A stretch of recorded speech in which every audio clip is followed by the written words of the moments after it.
Welcome to Studio D on the campus of the University of Oklahoma. This is Sooner Sports Pad, brought to you by OU Health. The future of health is here. Hello and welcome to Sooner Sports Pad. I'm Addie Crawford, and right here is Carly Murray, and on my other side is Ashley Vandevelde. How are you guys feeling tonight? So happy to be here. Spectacular. We have some special guests in the audience. Ashley, tell me, who is in the audience? We have Megan Wilson and Adria Oliver from the volleyball team here. And Carly, who else? Yeah, we have some of the OU Nightly weather team.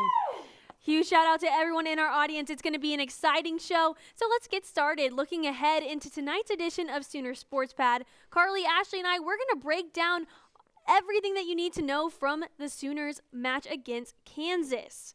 Also, what Sooner coaches and players had to say. And we'll be highlighting some other Sooner sports who are off to a great start this season. And like I said, we've got some volleyball stars here for an in-person interview. After a few rough weeks, the Sooners finally showed up and showed out, taking the win over Kansas 52-42. In case you missed it, or possibly you just want to relive the win all over again, let's go over Saturday's game. Sporting new alternate uniforms, OU immediately got started quick, marching down the field and scoring a touchdown. From there, it was a shootout going back and forth between both teams before OU eventually pulled away. Now, it was 2 long weeks without QB1 Dillon Gabriel, but he was back and better than ever, passing for over 400 yards and 2 touchdowns. With Gabriel at the helm, Oklahoma's offense looked back to what some could say is normal, by not only airing out the ball, but by performing well on the ground, and the O-line improved by leaps and bounds. The Sooners defensively improved, coming up with key stops and interceptions against a high-powered Kansas offense. Now, this was the 18th straight win over the Jayhawks, and a much-needed win going into a bye week. And as always, the three of us are going to give our biggest game takeaways. I'm going to go with something we all can agree on. OU missed Dillon Gabriel desperately. OU's offense was lost without him, but with the lefty back, the Sooners were in sync. Brent Venables talks about how much of a game changer Dillon really is. Made some incremental improvement on both sides, but the offense really, Dillon makes a big difference, as we saw today, having missed him for, the last 7, quarters makes a big difference, in the flow of your whole team, not just the offense. Brent Venables is exactly right. Dillon Gabriel makes a tremendous impact on this offense. We haven't seen anything like that all season. That was the 14th time in school history that Oklahoma gained at least 700 yards of total offense. Eric Gray talks about the importance of having a versatile offense.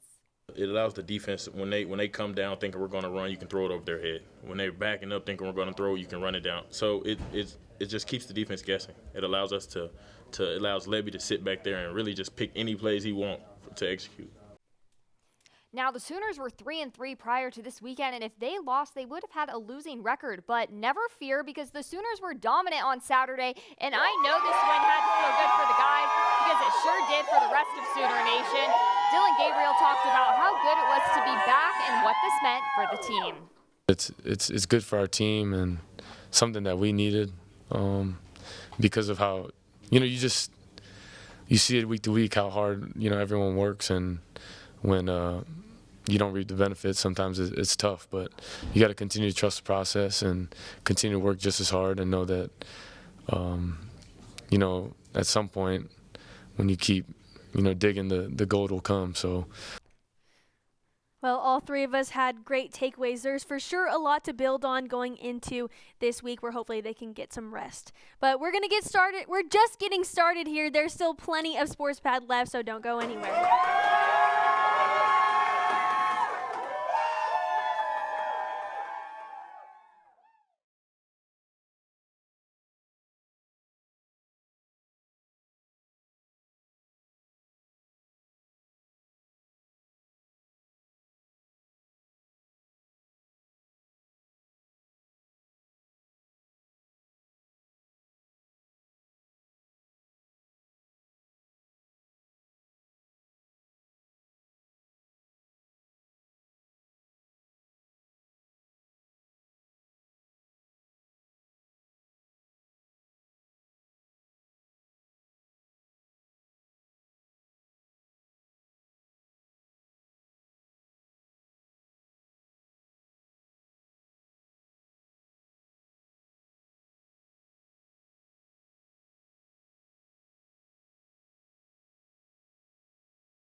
This segment is brought to you by Community Coffee. Family-owned Community Coffee, the official brewed coffee of OU Athletics. Taste the difference family makes. Thank you for hanging with us. Well, it's been a bit of a roller coaster this season with the Sooners starting strong, then falling off the wagon for a few games. After Saturday, it looks like they might be back to their old selves. But I'm going to turn to you guys. What do you guys think? Do you think the Sooners are back? Well, I think that they're maybe on the way. I really do think that they look like the 2018 Sooners team, but they still need to work on that defense. I think once they get the defense looking like how it was at the beginning of the season, then maybe we can say that they're back. That's what I was thinking. We saw a lot of offensive productivity over the weekend. Defense was better, not quite where we want to see them, but yeah, looking better for sure. Speaking of looking better, what about those new uniforms? Do you think they made a difference? Those are so cold. I want to see them again. Can they wear them for the rest of the season? Maybe they led to the win. Who knows? So, pretty good. Like you said earlier, Carly, OU's offense was explosive. The Sooners ran 100 offensive plays on Saturday for the first time since 2014, and the school record is actually 107 plays. SportsPad's Kenzie Eiserman goes into depth on OU's offensive performance. Check it out. Like they always say, look good, feel good, play good. In the brand new Unity uniforms, the Sooners are back on top, beating Kansas 52-42. OU's offense was explosive even after last weekend's game getting shut out by Texas. Dillon Gabriel was back, and let me tell you, he did not disappoint. I think just Dillon coming back, the little swag with the uniforms, external factors don't win games, but it definitely is a morale booster. So I think it was a combination of both. Not only was he a star, but Eric Gray had the spotlight as well. Gray was the leading rusher of the day. He had 176 yards, averaging almost 9 yards on his 20 carries. Those 176 yards were his most ever as a Sooner. On top of all of those stats, he even had 2 touchdowns. Here's what Coach Levy said regarding his performance. The thing that I loved today is that I thought he did a great job winning his one-on-ones. We had some things that were really blocked up really well. He maximized that, but then he was able to create some chunks because he won his one-on-ones, which was good to see.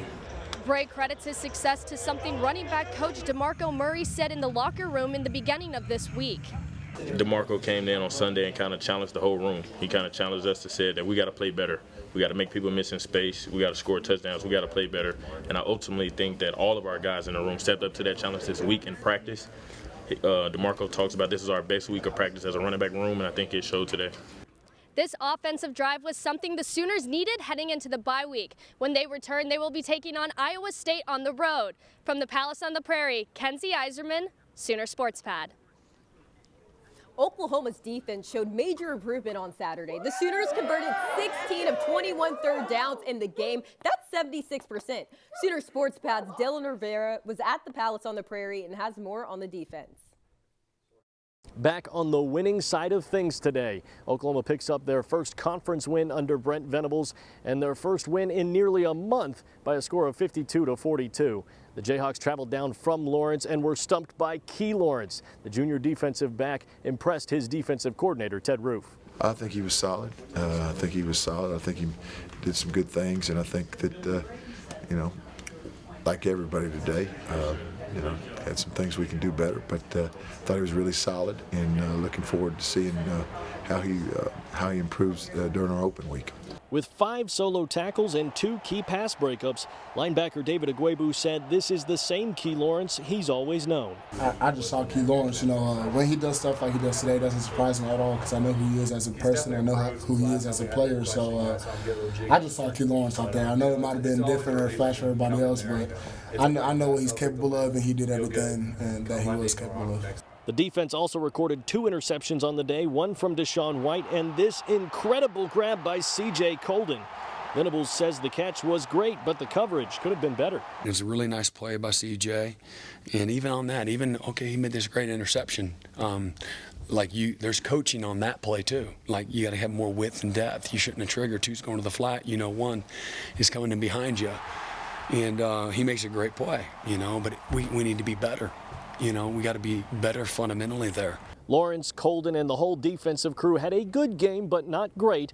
They'll be looking for a better performance next time out against Iowa State after the bye week in Ames. From Owen Field, Dylan Rivera, Sooner Sports Pat.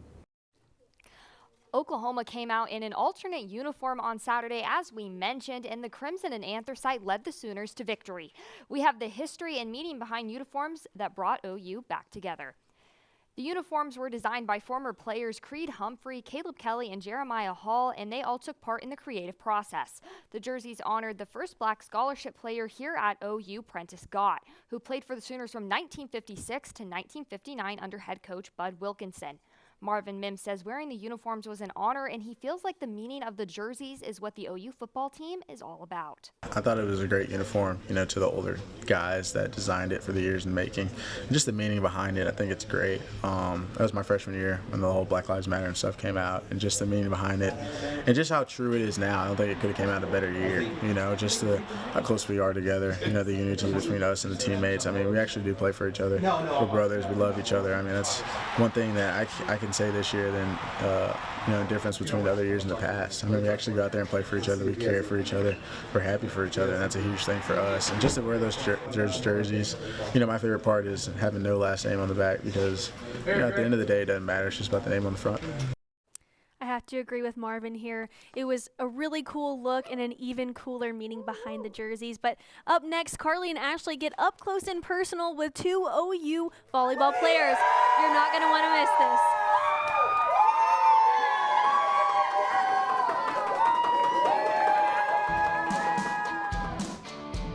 Sooner Sports Pad is brought to you by our cornerstone partners, Noun Hotel and OU Health, and by our community cornerstone partners, Fowler Auto Group, OU Health, OG&E, and Coca-Cola.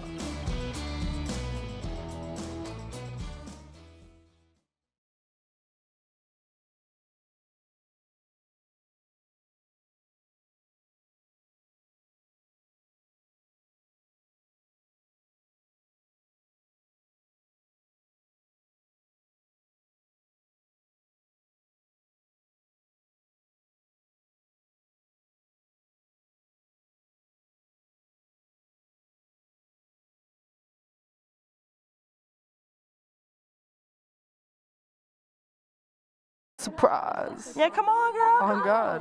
Hello, hello. Let's Reporting talk about, live. let's read it. Welcome back. Welcome back into Studio D. Adria Oliver and Megan Wilson are here with us for an interview. Scroll. Can't read the rest. Oh, my God. Scroll.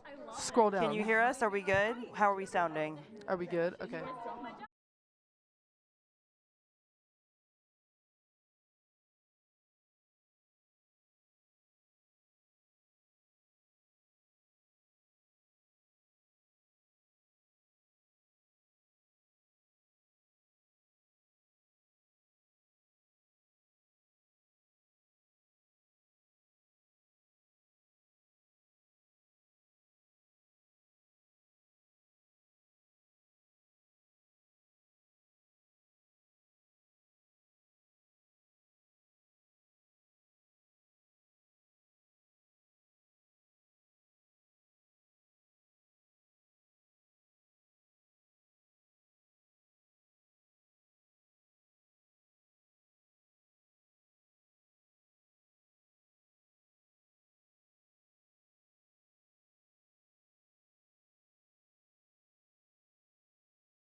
This segment is brought to you by Noun Hotel. Noun Hotel. Come for the game, stay for the fun. Welcome back to Studio D. Adria Oliver and Megan Wilson are here with us for an interview. But before we get to firing away with all of our questions, here's a little bit more about the two. Adria Oliver is a middle blocker grad student. She spent the past 3 seasons at Cincinnati playing in 69 matches with the Bearcats. Last Wednesday against Texas Tech, Adria made her mark offensively with 9 kills and led the team defensively with 4 blocks. Now on to Megan Wilson. Megan is a sophomore pin hitter from Kingwood, Texas. Last season she appeared in all 27 matches, starting in 16 of them, and led the team with 392 kills. She also recorded double-digit kills in all but 3 matches. Well, that's all for me for now. Everyone make some noise for OU Volleyball's Adria Oliver and Megan Wilson. Thank you so much for being here. So, Adria, you're from Birmingham, Alabama. Yep. Then you went up to Cincinnati. I did. And now you're in Oklahoma. So Yes. tell me about that journey being all over the country. I would say that the journey was different. You know, I'm from the South. I've lived in the South my whole life. I'm a coach's kid, so I've always known that sports was going to be a part of my life, you know, regardless of if I was going to play in college or not. And I think that, you know, going to Cincinnati, I was taught a lot. I played under Jordan Thompson, who was an All-American in 2019, one of the best volleyball players in the world. And I learned a lot from her and from my old coaches. And then I thought, you know, why not get a master's degree? It's free school. Why not, you know? So Lindsey Gray Walton picked me up and was like, hey, we want you to come play with us. And I was like, why not? Who doesn't like Oklahoma? We're so happy to have you here. Thank you. I'm going to go back to your match on Saturday against Iowa State, where, Megan, you had a career high 7 blocks and 15 kills. How did that feel? That felt great. I was in a bit of a rut there for a minute, but yeah, that game felt really nice, and it felt good to get back in the groove of things. But yeah, I think going forward, I think you've been doing awesome too, and I think that we both can just keep it going, and if we keep the energy going, we can do really great in the next few weeks. Adria, so you mentioned that you're a coach's kid. Okay, so your parents were the athletes at the University of Virginia, and your brother played basketball at Old Dominion and Clemson. So you have an athletic family. Are y'all pretty competitive? Tell me about that. I would say yes, we are very competitive. They, you know, I don't even know how to explain it. It's so interesting. You know, I grew up in a basketball household, you know, so it was always about basketball, March Madness, postseason basketball play. You're going to be a shooting guard. You're going to be a post player. And I think it was so interesting growing up, you know, being able to have parents that played in college. They tell you the ins and outs before you even get there. And it taught me a lot, so that when I got here and I started playing college sports, it was easy for me to just kind of go and do what I had to do. So I think it was very competitive in the household. Me and my brother used to race all the time for the little things in life. We lived on a hill with like a cul-de-sac at the bottom. And there was always a Kona ice truck that came around our neighborhood. So our mom used to always be like, if you guys can run down the cul-de-sac and back up before the Kona ice truck gets here, we'll pay for it. So I used to win every single time. My brother has never beaten me in the Kona ice race, and he never will beat me in the Kona ice race. That's just how I feel. That's great. That's the kind of competitive nature we have at Oklahoma, that's for sure. So you guys have had a record season. You finished a non-conference schedule, 10-2. That's the best record since 2013. What do you guys want Sooner fans to know about this team? You got it? Yeah, I'll do it. Yeah, so I think one of the things that Sooner fans need to know is to not sleep on us. We're one of those undermined sports in our college. So I think that keeping up with us is very important. You know, we have a very intricate schedule, playing the same day as football does, but we still have a good crowd, but I feel like we could have a lot more fans there to support us. So I know you guys are coming off a couple of tough losses. How do you guys keep the locker room determined and keep that energy up as leaders on the team? Yeah, we talk about that a lot, and we've been talking about it in the past few days, especially I think coming off of that Iowa State loss. It's just about keeping intent in practice, and just keeping each other focused and keeping each other accountable, I think, is really important, especially with discipline and things like that. And we just want to keep winning, so we're going to do whatever it takes. So. You're back at McCasland on Wednesday, hosting Kansas State. Want all the fans to be there. So how are you guys getting prepped for this Wildcats team? I think one of the main things we're doing is going back to the basics. Just the pass, set, hit in volleyball, you know, working on our serve and pass, all the little things that we need in order to win games. And we're staying very determined. I think one of the main things that Coach Lindsey has been teaching us this week is keeping energy and upping the communication on the court, because communication wins games. So we've been doing a lot of that today, and during practice today, we were doing drills, and we couldn't start the drill unless we started talking, and we couldn't finish the drill unless we celebrated. That's incredible. It sounds like you guys have a great coach in Lindsey Gray Walton. So thank you all so much for being here tonight. Thank you. It's a pleasure. Thanks so much. Yes, thank you so much to Adria and Megan for spending their Monday night here in Gaylord Hall with us. When we come back, more Sooner Sports are coming your way, so don't go anywhere.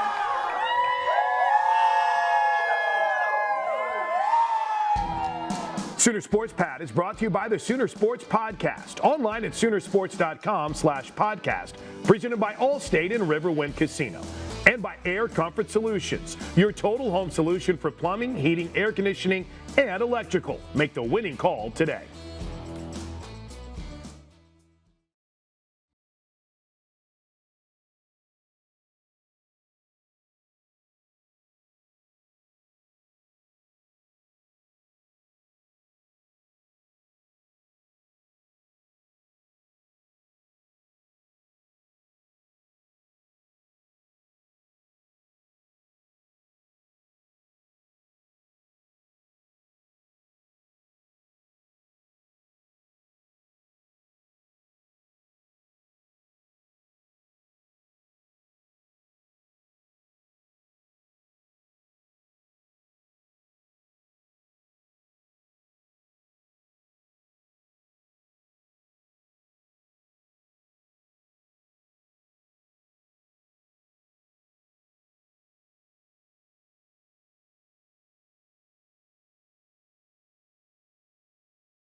This segment is brought to you by Riverwind Casino.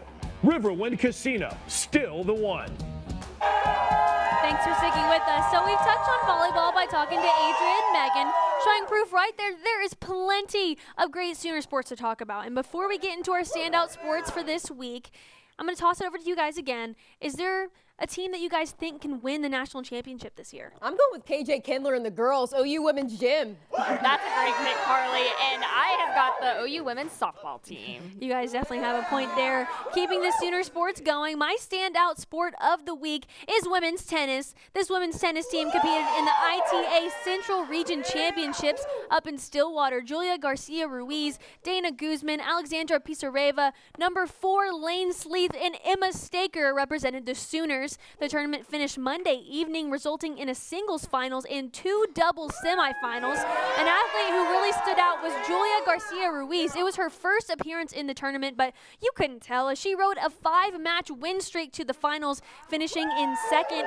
Next up on the schedule in a few weeks is the National Fall Championships on November 2nd, so look out for that. Well, if you know me, you know I'm a huge baseball girl, so I have to go with OU baseball. Last Tuesday, Skipper and the boys hosted the Texas Rangers instructional squad and won 8-3. And one thing about the Sooners ball club, those pitchers are going to pile up strikeouts, and offensively, they're going to steal some bags. Oklahoma racked up 12 steals, and the pitching staff threw 9 straight scoreless innings. But I mean, Skip Johnson is known as one of the best pitching coaches in the country, so that isn't surprising at all. Oh, and John Spikerman, he had an in-the-park homer. The next scrimmage is October 30th, so be sure to mark your calendar.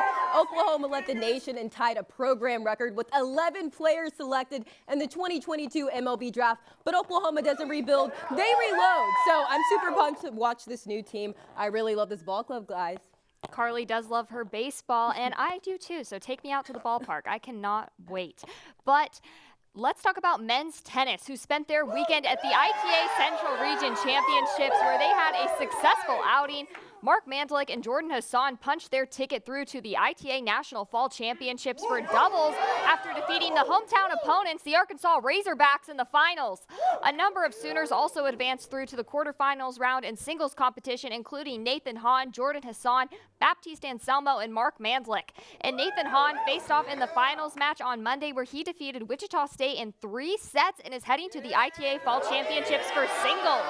The last time OU claimed both the doubles and singles titles at the ITA Central Region Championships was 2012. So it has been 10 years, guys.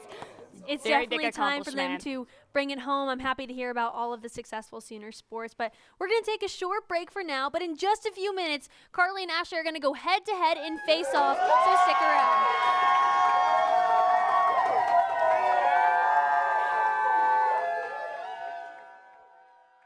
Live to the full. And by Taco Mayo. Big appetite, bigger savings. Download and save today.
It's time for my favorite part of the show, Face Off. Carly and Ashley are going to answer a variety of OU football-related questions, and our audience over here is going to determine the winner by who gets the loudest cheers. So far this semester, both of these guys have won Face Off once. So, Ashley, Carly, are you guys feeling nervous, excited, prepared? Nope, I got this in the bag.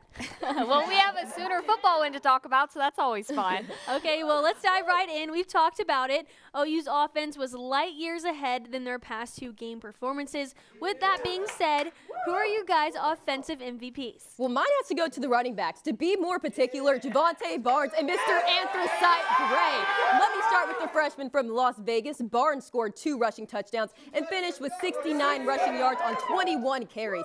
Barnes is the first OU true freshman back with multiple games of at least 2 rushing TDs since Samaje Perine in 2014. And Eric Gray rushed for 176 yards, which was the most rushing yards as a Sooner, and he had 2 touchdowns. He also averaged 8.8 yards per carry, so you could say he was on fire on Saturday. He just keeps upping the bar with every game. Great to see those running backs all over the field. If it wasn't obvious after watching the game on Saturday how different this Oklahoma team is with quarterback Dillon Gabriel, allow me to show you why. Gabriel led the Sooners to gaining 487 yards in the first half, its second most ever in a single half. OU converted 16 of 21 third downs, a 76% completion rate. Gabriel himself completed 29 of 42 of his passes for 403 yards and 2 touchdowns.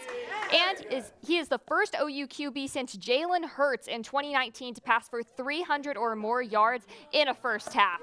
Truly a state-of-the-art day for the Oklahoma offense, especially with Gabriel at the helm guiding this team to a nice win. Solid answers. Let's keep it going. Next, the Sooners' defense has received some harsh criticism this season, but have shown glimpses of improvement. So, who are your defensive MVPs? Mine is C.J. Colden. He is one of the many new faces on this roster. He transferred in from Wyoming, and I think Sooner Nation is really happy to have him. On Saturday, he registered his 2nd interception of the season and 4th of his career. But that interception wasn't just some easy pick. It was a one-handed tip catch that even made the press box gasp. Holden notched two solo tackles as well. I mean, after that interception against Texas, we should have known a big game was coming up for CJ Colden. Yeah, so far that's looking like the DJ Graham play of last year for this year. But my defensive MVP is a guy who also had an interception and made it the first one of his career, and that is linebacker Deshaun White. White went up and also tied for the team-high 8 tackles today with David Agwebu, and those 8 stops were a personal season high for White. It is great to see him stepping up and making some game-changing plays for this Oklahoma squad. So great to see someone step up there on defense and see what they can do the rest of the season. Well, for you guys in the crowd, remember that your noise determines the winner, so be loud if you like what one of these two say. Moving on, who or what was your surprise of the game? Mine has to be that Gavin Freeman catch. I mean, that kid needs to be on scholarship already. I think one of the best parts about it is that the whole stadium and even the TV broadcast thought it was Drake Stoops. I really like this freshman. He's a local guy. He grew up down the street in OKC and got the opportunity to walk on to the University of Oklahoma, and he's made some really great plays when he's given the opportunity. Meanwhile, my surprise of the game has to do with some record-breaking and something else we haven't seen from the Sooners in 7 years, and that has to do with the running backs. Javonte Barnes and Eric Gray each rushed for 2 touchdowns, the first time OU had 2 players score multiple rushing TDs against an FBS opponent since 2015, when Joe Mixon and Samaje Perine each had 2 rushing scores versus Oklahoma State. This Oklahoma team definitely has some stars on their hands, especially in Javonte Barnes. Now, like we went over earlier, the Sooners have a week to rest and work on some things before taking on Iowa State in Ames. So what does your outlook look like? I think the bye week came at the perfect time. It allows for those injured players to get some extra rest and recovery. But I think the Sooner the team really needs is Billy Bowman, okay? They need him back desperately. Bowman has 34 tackles for 5 games, and that's really good for a defensive back. I mean, he has 9 or more tackles in 3 of 4 of his games, excluding the TCU game because he left early. I think once they get Billy Bowman back, the defense will be a lot more dominant. I'm expecting the Sooners to keep rolling off this momentum into Ames for a Halloween matchup at 11 a.m. OU has a bye week this week, time to rest up, recoup, and go into Ames and come out with a great win. Last question before we wrap up. What other spectacular Sooner sports are you guys looking forward to this week? Yeah, make sure to head out to McCaslin Fieldhouse on Wednesday to watch OU volleyball take on the Kansas State Wildcats. And dribbling on over to the soccer field, the ladies are back at home to face TCU on Thursday at 7 p.m. Be sure to head over to John Crane Field or tune in right here on ESPN+. Okay, if you think that Carly is our winner, let's hear it for Carly. And if you think Ashley's the winner, let's hear it for Ashley. I'm going to give this win to Carly. Thank you so much for tuning in to Sooner Sports Pad. We'll see you right here on ESPN+. See you then, and good night.